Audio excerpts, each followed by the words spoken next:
गांव पुरसुकून था, किसी को कुछ भी मालूम नहीं था। ये काम रात थी। कुछ ऐसा चल रहा था जिसका तसव्वुर भी नहीं था।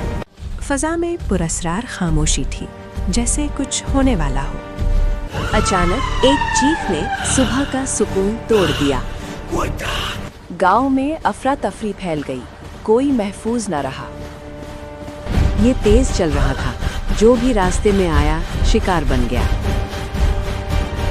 कुछ ने छुपने की कोशिश की, बस बचने की दुआ की। डर के मारे वो करीबी जंगल की तरफ दौड़े। मखलूक ने उन्हें महसूस किया और करीब आ गई। मखलूक ने बेरहम पीछा किया, वो रूप बदल रही थी। एक लड़का गिर गया, उसका दिल खौफ से धड़क रहा था।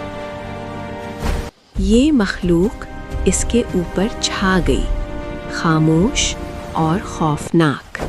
एक बहादुर आदमी ने उसे भटकाने की कोशिश की। उसकी तवज्जो भटक गई।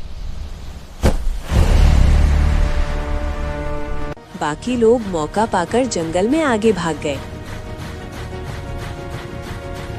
मखलूक गुस्से में चीखी, उसकी आवाज दरख्तों में गूंजी। लोग छुपे हुए खामोशी से इंतजार करते रहे।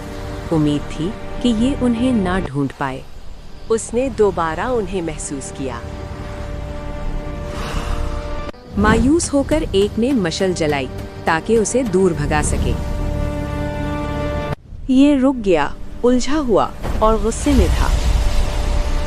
ये रूप बदल रहा था, पीछे मुड़ा, वो अब भी शिकार कर रहा था। आखिरकार वो पहाड़ी पर पहुंचे। सांस फूल रहा था। जैसे ही सुबह की रोशनी फैली, खौफनाक मखलूक गायब हो गई। लोग वापस लौट आए। लोग महफूज थे और गांव आखिरकार पुरसुकून हो गया।